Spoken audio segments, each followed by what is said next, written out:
Le ciel au-dessus de Greenwich, Connecticut, était d'un gris plombé en ce matin de novembre froid et humide. C'était le genre de temps qui rendait les demeures majestueuses et impeccables le long de la côte encore plus austères et inaccessibles. Devant l'imposante résidence de la famille Vogel, avec ses grilles en fer forgé et ses haies de buis taillées à la perfection, un camion de déménagement stationnait. Ce n'était pas le véhicule discret attendu pour une rénovation, mais un engin massif et rouillé, aussi déplacé qu'un corps étranger dans une peinture parfaitement lissée. Lena Schmidt, 35 ans, se tenait immobile sur la pelouse, fraîchement tondue, l'humidité du matin s'accrochant à son simple trench coat. Ses mains reposaient protectrices sur les frêles épaules de ses jumeaux Milo et Clara, tous deux âgés de 12 ans. Leurs visages reflétaient un mélange de confusion de défi et d'une douleur profonde, insondable. Une douleur qui avait fait irruption dans leur vie 6 semaines plus tôt, lorsque Jonas Vogel, l'époux adoré de Lena et le père des enfants, s'était effondré à la suite d'un arrêt cardiaque soudain. De la villa sortit Elisa Vogel, 65 ans, la belle-mère de Lena.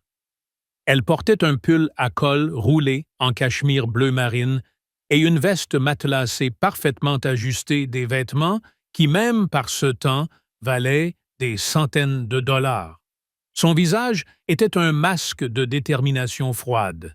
Une femme habituée à ce que ses décisions soient acceptées sans contestation et qui considérait toute trace de compassion comme une faiblesse.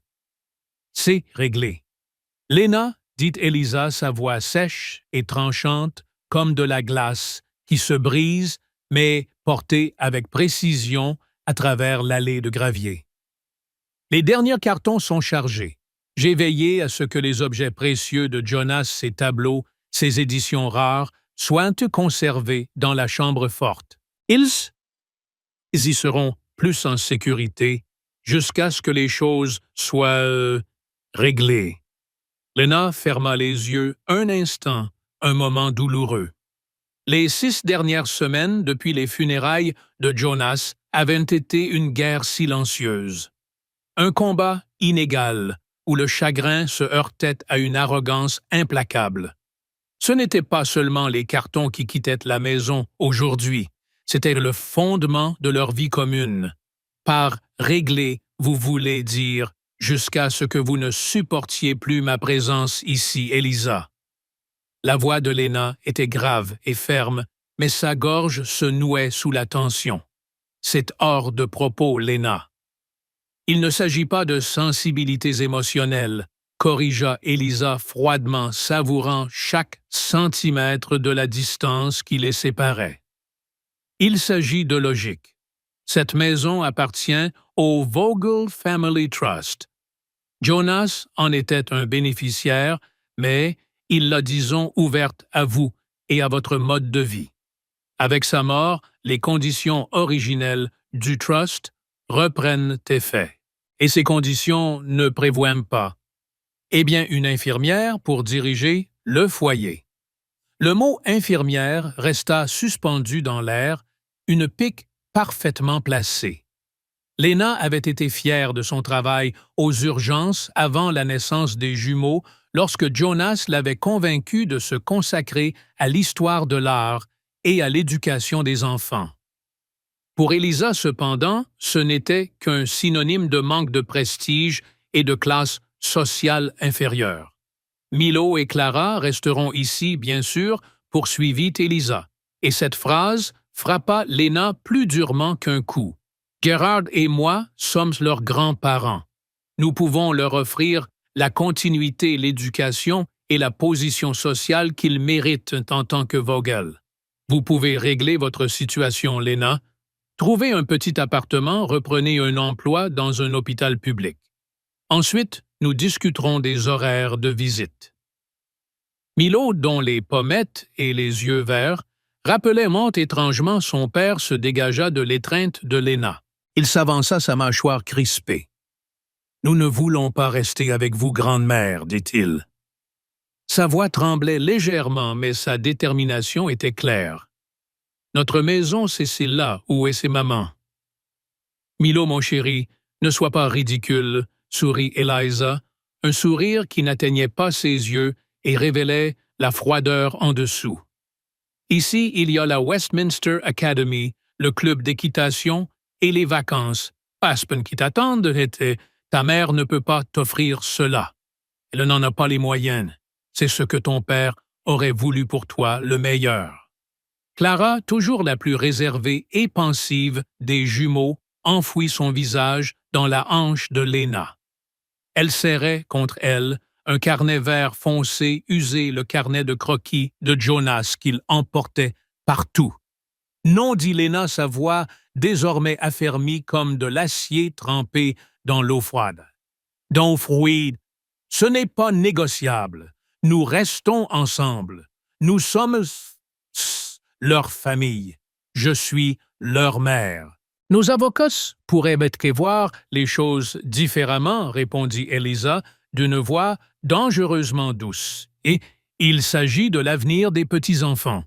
Nous utiliserons tous les moyens pour nous assurer qu'ils mènent la meilleure vie possible. Votre existence de salaire d'enseignante dans un quartier douteux n'aura aucune chance face aux opportunités que nous leur offrons. Réfléchissez, Lena. Pensez aux enfants. Je pense aux enfants, répondit Lena. Et je sais que ce qu'il y a de mieux pour eux, c'est moi. Leur père le savait aussi. 15 ans plus tôt. Lena, une jeune infirmière idéaliste qui détestait les gardes de nuit mais adorait ses patients, avait rencontré Jonas Vogel dans une petite galerie d'art indépendante à Soho. Il ne se tenait pas devant un chef-d'œuvre coûteux, mais devant une sculpture brute et expressive d'un artiste émergent. Il rit d'un rire franc et authentique lorsqu'il la remarqua parce qu'elle avait renversé son café sur son propre T-shirt. Jonas venait de Vogel Financial, un empire qui possédait la moitié de Manhattan. Lena venait d'une famille de bibliothécaires et de pompiers de l'État de New York, où la richesse se mesurait en livres et en esprit communautaire, pas en cours boursier. Les Vogel avaient exprimé leur désapprobation dès le début. Lors d'un dîner formel dans leur villa de Greenwich, Eliza avait interrompu Jonas. « Jonas, mon chéri, ce travail d'infirmière est admirable. » Une longue pause significative avant le mot « admirable ». Mais, soyons réalistes, tu es un Vogel. Tu as besoin d'une épouse qui complète ton héritage, pas une qui le considère comme insignifiant. Jonas avait choisi Lena contre la volonté de ses parents. Ils s'étaient mariés lors d'une petite cérémonie dans un jardin botanique et il avait emménagé dans une maison modeste dans un quartier moins exclusif de Greenwich qu'il avait acheté lui-même loin de la forteresse familiale des Vogel. C'est là que les jumeaux étaient nés apportant le bruit chaotique et joyeux de l'enfance. Jonas, qui peignait en secret pendant que Lena élevait les enfants et travaillait à temps partiel dans une bibliothèque, avait construit une vie riche en amour, sinon en luxe. Lorsque Jonas, à 34 ans, avait reçu le terrible diagnostic, une forme agressive de leucémie rapidement incurable, leur monde s'était effondré. « Promets-moi une chose, Lena, avait-il murmuré. Une des dernières nuits, sa main, autrefois si forte, posée délicatement sur sa joue. « Promets-moi que tu te souviendras que tu es assez. Exactement comme tu es. Et promets-moi que tu apprendras aux enfants que la valeur d'une personne ne se mesure pas à son compte en banque. » Elle le lui avait promis sans comprendre pleinement l'urgence derrière ses paroles. Maintenant debout sous la pluie sans nulle part où aller, cette promesse semblait être son seul bien. Lena. Une voix grave et rauque brisa le silence tendu. Une vieille limousine délabrée, avec des plaques new-yorkaises, s'arrêta brusquement au bord du trottoir.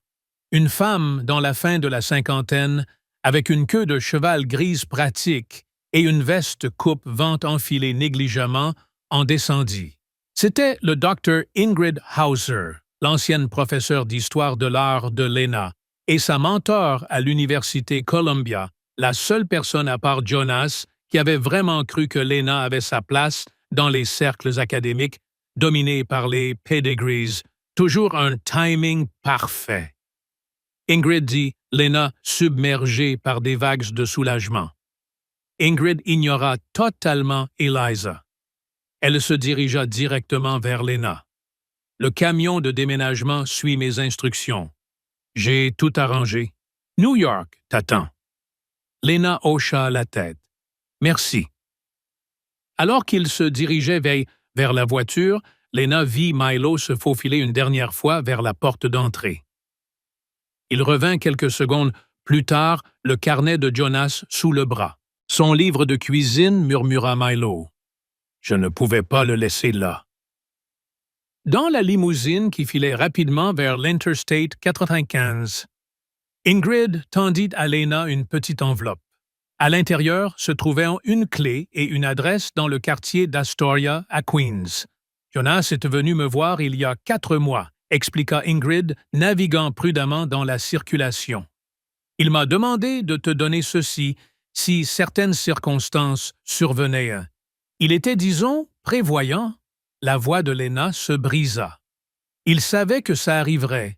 Il savait ce que ses parents feraient. Il connaissait ses parents, répondit Ingrid avec un hochement de tête sec. Et il savait que tu aurais besoin d'un plan de secours. Un plan qui ne pourrait pas être lié à leurs ressources financières.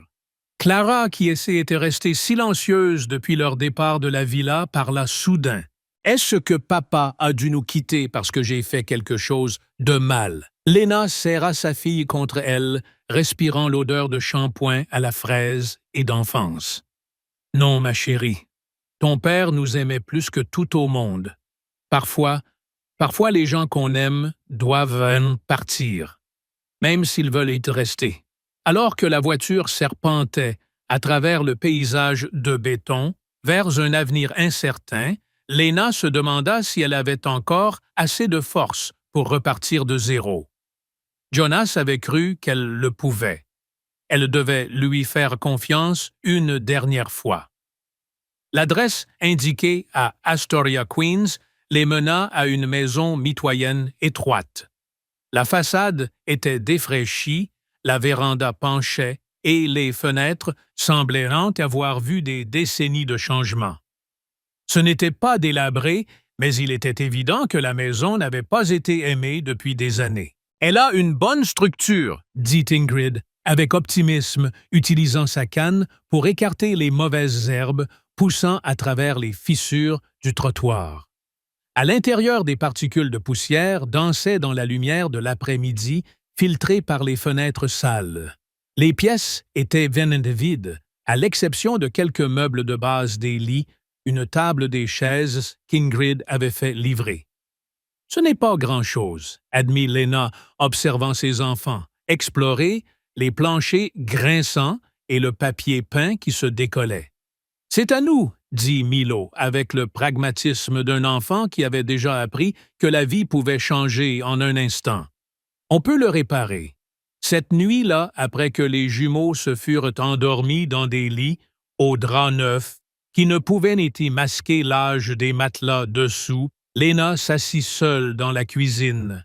Le carnet vert foncé de Jonas reposait fermé devant elle. Elle passa ses doigts sur la couverture en cuir usé, se souvenant qu'il l'emportait partout, notant des observations et esquissant des scènes qui attiraient son regard. Enfin, elle l'ouvrit ses doigts, tremblant légèrement. Entre les croquis de sculpture et les notes sur son art, elle trouva des entrées sur sa maladie, ses parents, et un mystérieux héritage de l'arrière-grand-mère qu'il mentionnait à plusieurs reprises. Un passage la fit s'arrêter. Lena est plus forte qu'elle ne le sait. Elle surmontera cette épreuve non seulement intacte, mais magnifique. Je souhaite seulement pouvoir être là pour le voir.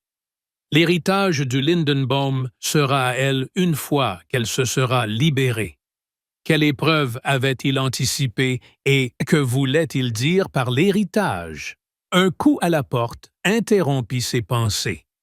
Sur la véranda se tenait une femme âgée aux yeux bienveillants d'origine asiatique, portant un châle traditionnel mais usé. Sofia Garcia se présenta T.L. « J'habite 2 maisons plus loin. J'ai pensé que vous pourriez en avoir plus besoin que moi ce soir. » Elle tenait une bouteille de vin et un plat fumant. « C'est incroyablement gentil, » dit Lena, touchée par ce geste inattendu d'humanité. « Je connaissais Jonas quand il était petit, » poursuivit Sofia, entrant avec l'assurance d'une femme qui avait maintenu l'ordre dans sa propre vie chaotique pendant des décennies. Pas ici à Astoria, mais avant. J'étais la gouvernante à la villa des Vogel bien avant l'arrivée des enfants. Je lavais ses chemises quand il allait encore à la Westminster Academy. Lena sentit un véritable sourire éclairer son visage pour la première fois depuis des semaines. « Entrez, je vous en prie. » Tout en partageant le plat et le vin, Sofia combla les lacunes de l'enfance de Jonas, des histoires que Lena n'avait jamais entendues, ni de lui, ni de ses parents. Ce quartier Astoria comptait pour Jonas, expliqua Sofia, qui vivait désormais dans son quartier natal, un lieu d'immigrants et de travailleurs acharnés. Son arrière-grand-mère maternelle, Evelyn Reynolds, vivait ici avant que les Vogel ne s'installent dans leur villa de Greenwich. Jonas passait ses étés avec elle, apprenant à peindre dans ce jardin juste derrière la cuisine et à parler avec de vraies personnes. Pas avec les élites. Lorsque Sofia partit, Lena retourna au carnet de Jonas avec une nouvelle compréhension. Le héritage de l'arrière-grand-mère n'était pas seulement un vague souvenir. Il s'agissait de cet endroit, ce quartier, ces connexions que les Vogel avaient tenté de couper. C'était le premier indice dans le jeu que Jonas avait conçu pour elle, un jeu qu'elle devait jouer pour protéger les jumeaux et apprendre la leçon qu'il voulait lui transmettre. Le combat ne faisait que commencer, et Lena sentit que sa plus grande force ne résidait pas dans ses finances, mais dans sa capacité à créer un foyer à partir de rien. Elle ferma le carnet, une certitude grandissante en elle. Elle ne ferait pas que survivre, elle prospérerait. Et elle le ferait à Astoria.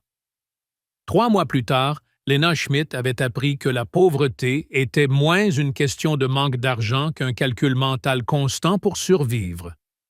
Elle pouvait citer les coûts exacts des courses et dans 3 magasins différents, savait quel jour la boulangerie de la 30e avenue bradait son pain et avait mémorisé l'horaire des bus qui la transportaient entre son domicile, le lycée d'Astoria, où elle avait trouvé un poste à temps partiel comme professeur d'histoire et ses 2 autres emplois.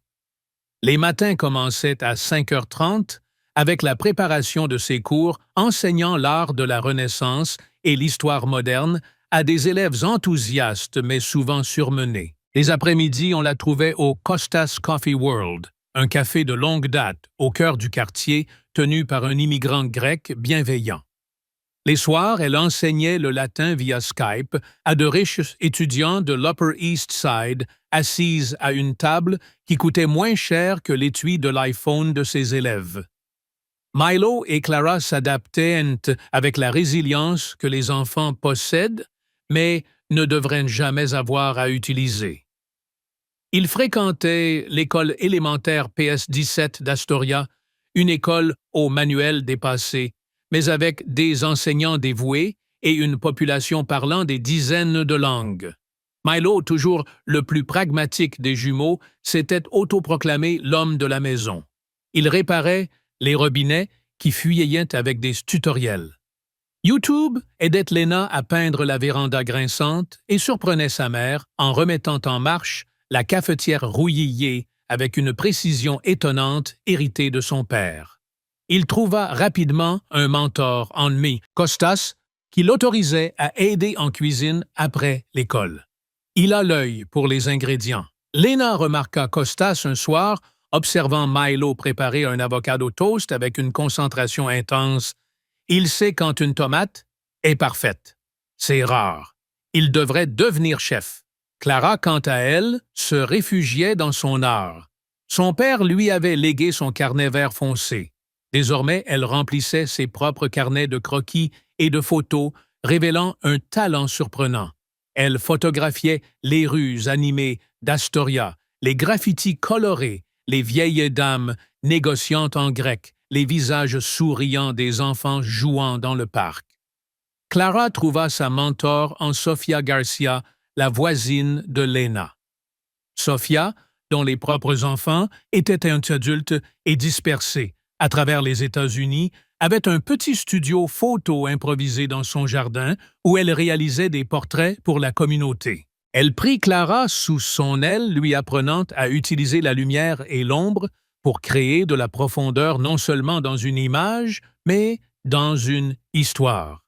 La vraie richesse, ma petite, dit Sofia à Clara un soir, alors qu'elle se tenait dans la chambre noire, ce n'est pas l'objectif parfait, mais savoir ce que l'on voit vraiment. Et ici, dans ce quartier, on voit plus près qu'à Greenwich. Ici, on voit la vie. Le quartier les accueillit avec une chaleur inattendue.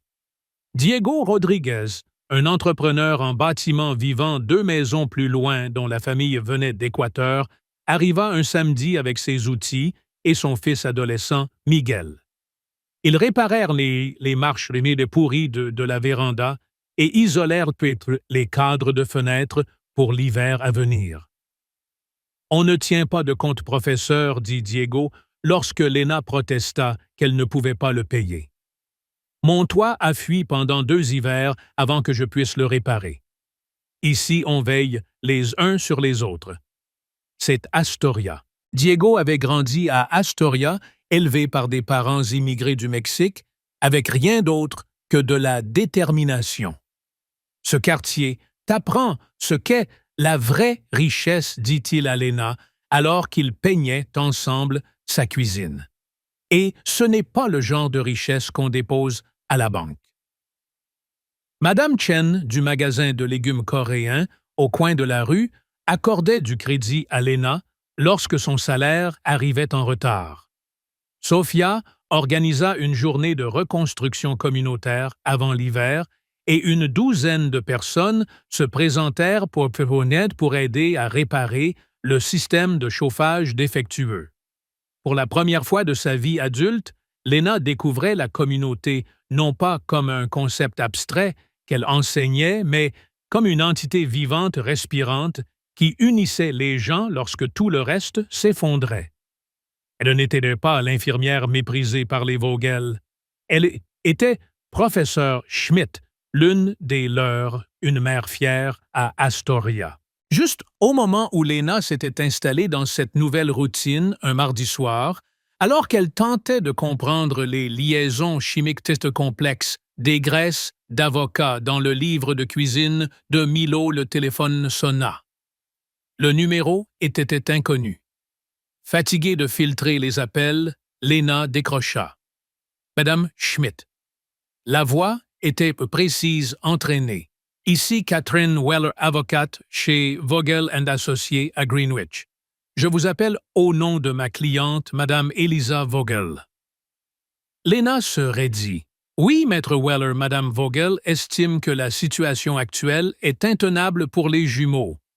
Ils vivent dans un environnement qui ne répond pas aux standards que leur père avait prévus pour eux.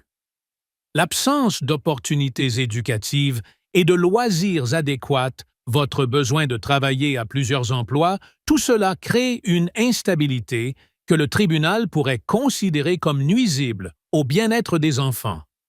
Mes enfants s'épanouissent ici, rétorqua Lena. Ils apprennent plus sur le monde à PS17 que dans n'importe quelle école privée coûteuse, et ils sont heureux. Le bonheur est relatif, répondit l'avocate sèchement. Le standard financier ne l'est pas. Nous avons été chargés de déposer dans 6 semaines une demande formelle de droit de visite pour les grands-parents et, si nécessaire, de garde temporaire afin de protéger l'héritage financier des enfants. Je vous conseille vivement d'accepter la visite des Vogel ce samedi. Essayez de désamorcer la situation, professeur Schmidt. Après l'appel, Lena eut l'impression que le sol se dérobait sous ses pieds. Les Vogel avaient des ressources, des relations et une vie entière d'expérience à imposer leur volonté. S'ils voulaient en aller au tribunal, la bataille serait longue et incroyablement coûteuse. Des moyens que Lena n'avait tout simplement pas. Cette nuit-là, longtemps après que les enfants furent endormis, Lena trouva du réconfort dans le carnet de Jonas. Milo le lui avait rendu après le dîner. Ce n'était pas seulement un livre de cuisine comme Milo le pensait, bien que les premières 2 pages soient remplies de recettes que Jonas avait apprises dans sa jeunesse auprès de son arrière-grand-mère. Derrière, sur des pages écrites au crayon fin et soigneusement cachées, se trouvaient des notes codées. Lena se rappela un détail du passé de Jonas enfant. Il avait une fascination prononcée pour la cryptographie de la Renaissance, une passion qu'il partageait avec son père Gerhard Vogel avant que leur relation ne se brise. Le carnet était écrit avec un chiffre de César complexe, un code qu'ils avaient craqué ensemble pour s'amuser des années auparavant. Lena travailla pendant des heures jusqu'à ce que les premières lueurs du matin apparaissent aux petites fenêtres de la cuisine. Ses mains, et autrefois habiles avec des instruments chirurgicaux, s'émirent maintenant sur le papier, traduisant les symboles en mots. Elle ne trouva pas d'instructions financières, mais une série de règles de vie et de pensées philosophiques que Jonas avait écrites dans les derniers mois de sa vie. Mon plus grande erreur a été de croire que je pouvais me tenir à l'écart du pouvoir de l'argent sans protéger ceux que j'aime. Je ne peux pas laisser mes parents empoisonner nos enfants avec leurs richesses ou faire chanter Lena avec leurs exigences. L'héritage du Lindenbaum appartient à Lena, mais elle doit le mériter.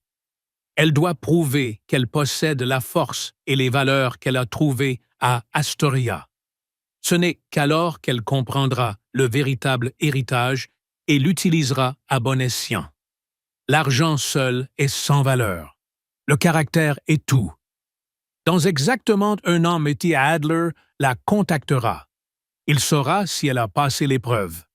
Je dois lui faire confiance pour faire ce qui est juste, même si c'est difficile. Sous les dernières lignes décodées, Lena trouva une adresse, email et un nom, M. Elias Adler, exécuteur testamentaire, et une instruction brève. Contactez le 6 semaines avant le 1er anniversaire de ma mort. Pas avant. Soudain tout prenait sens. Les appels, l'expulsion, les difficultés financières. Jonas avait tout prévu. Il avait mis Lena à l'épreuve pour s'assurer qu'elle ne sacrifierait pas ses principes pour le confort et la sécurité de la fortune des Vogel. Il voulait que les enfants y apprennent leurs valeurs à travers l'exemple de Lena, pas dans le monde luxueux des Vogel. La date limite de l'avocate Weller, 6 semaines, correspondait exactement à celle indiquée par Jonas. Le lendemain matin, les mains tremblantes et le cœur oscillant entre la colère face au secret de Jonas et une profonde gratitude, Lena rédigea l'email. Elle saisit les codes de sécurité cachés dans le carnet et l'envoya. 2 jours plus tard, le samedi, une Bentley noire élégante s'arrêta devant la maison mitoyenne d'Astoria. Elisa et Gerhard Vogel en descendirent, à Bendenade.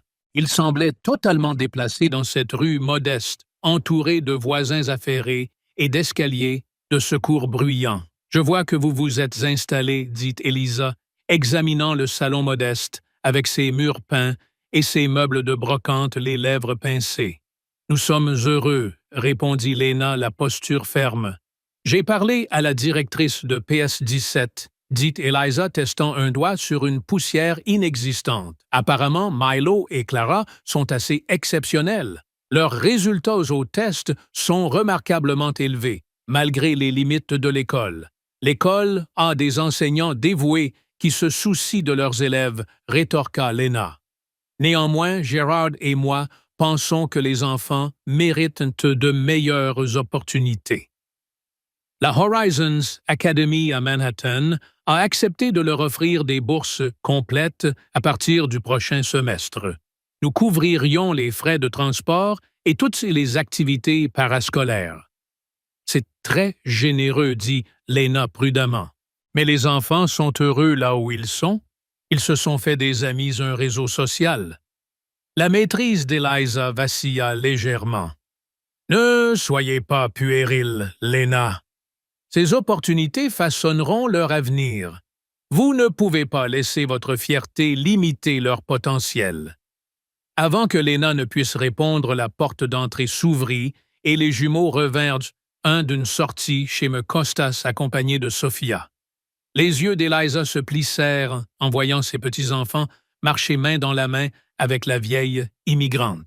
« Milo Clara, dit-elle sa voix faussement douce, vous m'avez terriblement manqué. » Les enfants se figèrent, cherchant la guidance de Lena. « Votre grand-mère allait partir, dit Lena fermement. En fait, poursuivit Eliza, je suis venu vous inviter tous à dîner à notre domaine ce dimanche. Votre grand-père vous manque et vos chambres sont exactement comme vous les avez laissées. » Milo s'avança. Son jeune visage était marqué d'une détermination qui démentait ses 12 ans. « Nous ne voulons pas venir dîner grande-mère, dit-il. Nous aimons notre maison ici. » La façade d'Eliza s'effrita, une véritable horreur traversant ses traits. « Mon chéri, tu ne peux pas préférer cette situation au confort que nous pouvons offrir. Papa nous a dit ce qui était le mieux pour nous, » dit Clara, doucement surprenant tout le monde par sa réponse directe. « Il a dit que maman nous apprenait des choses importantes. Comme quoi, ma chérie, le ton d'Eliza était indulgent, comme si elle tolérait un caprice d'enfant. « Comme être courageux quand c'est difficile, » répondit Clara. « Et comment la famille reste unie quoi qu'il arrive. » Le regard d'Eliza se tourna vers Lena avec une nouvelle dureté calculée. « Ce n'est pas fini, » dit-elle doucement. « Nos avocats se manifesteront concernant les arrangements de visite et l'héritage. » Après le départ des Vogel, Lena sentit ses mains trembler. Mais cette fois, ce n'était pas seulement de la peur. C'était la force qu'elle tirait de la certitude que Jonas lui faisait confiance. Il savait qu'elle passerait cette épreuve. Il savait que les enfants trouveraient leur boussole morale à Astoria, pas à Greenwich. Ce soir-là, après que les enfants furent endormis, Lena trouva une enveloppe scellée dans le carnet de Jonas portant l'inscription « Pour le moment où tu devras choisir ». À l'intérieur se trouvait une lettre écrite de la main de Jonas. « Ma très chère Lena. Si tu lis ceci, tu fais face à une décision difficile concernant l'avenir de nos enfants. Je ne sais pas exactement de quoi il s'agit, mais je connais assez mes parents pour prévoir qu'ils offriront quelque chose qui semblera raisonnable, pratique et avantageux avec des ficelles invisibles. Ce que je veux pour Milo et Clara. Je veux qu'ils grandissent en sachant que leur valeur ne se mesure pas à leur compte en banque ou à leurs relations sociales. Je veux qu'ils reconnaissent la véritable bonté et la distinguent de la manipulation. Je veux qu'ils comprennent que l'intégrité exige parfois de sacrifier le confort ou l'avantage. Ces leçons viennent rarement des institutions prestigieuses ou des cercles exclusifs. Elles viennent de l'observation des adultes qu'ils aiment, faisant des choix difficiles, basés sur des principes, pas sur la commodité. Fais-toi confiance, Lena. Tu connais nos enfants. Tu sais ce qui est le plus important. Souviens-toi de ce que tu m'as dit quand mes parents t'ont offert ce poste à la galerie. Certains coûts ne figurent pas au bilan. Tu avais raison à l'époque.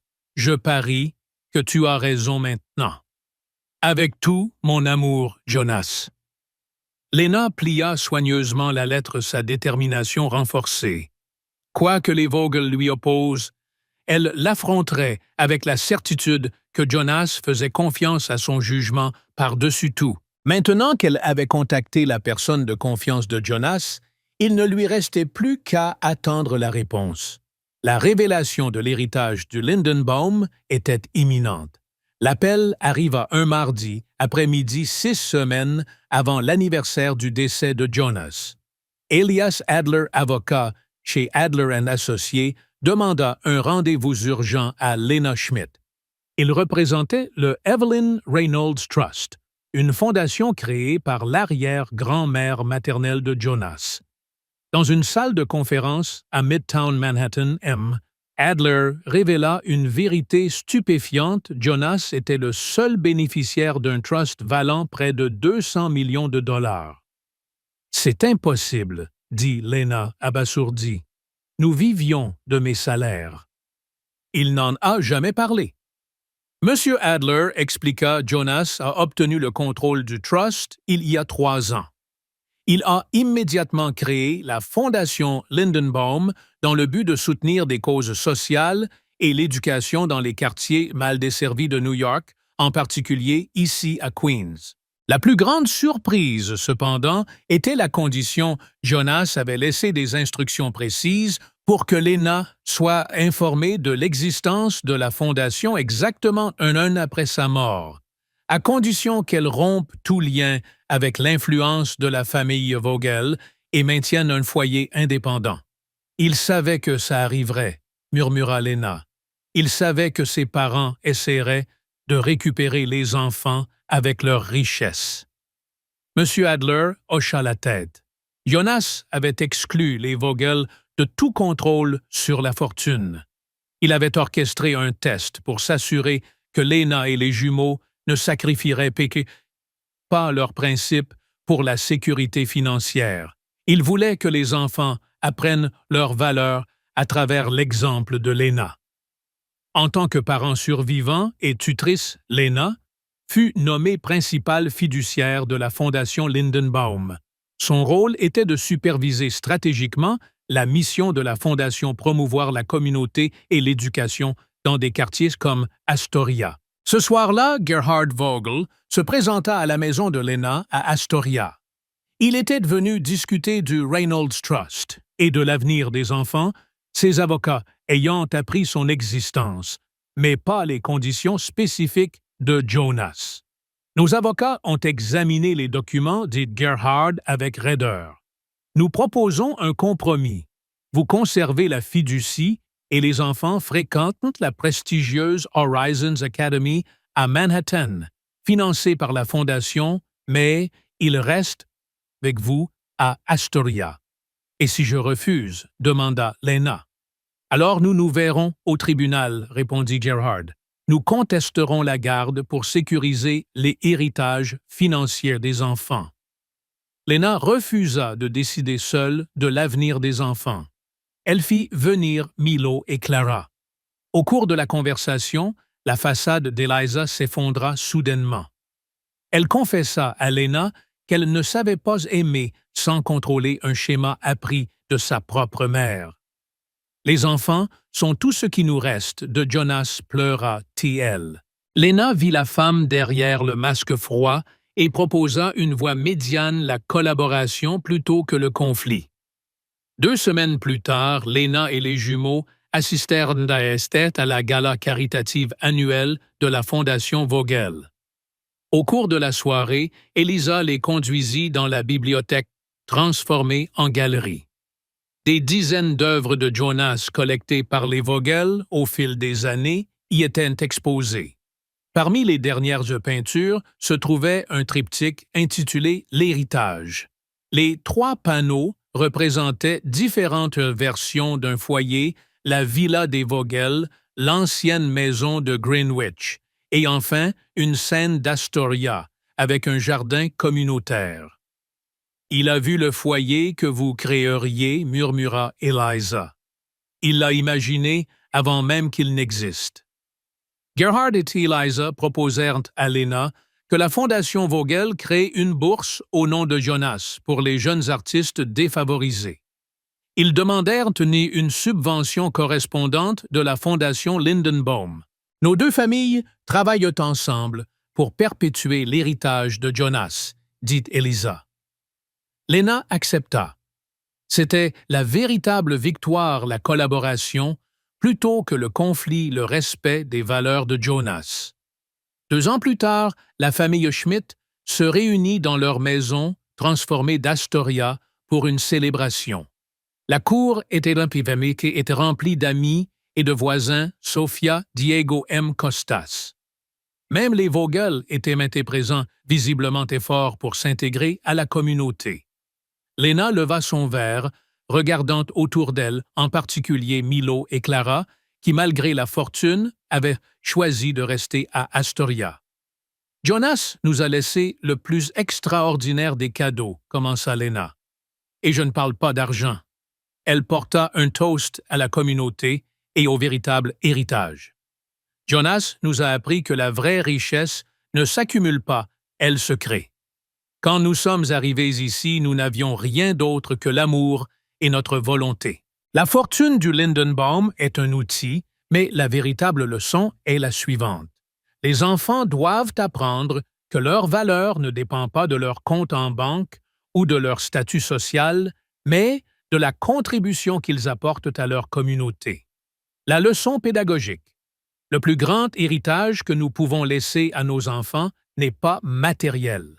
C'est le caractère, l'intégrité et l'expérience qu'ils peuvent améliorer le monde, peu importe d'où ils partent.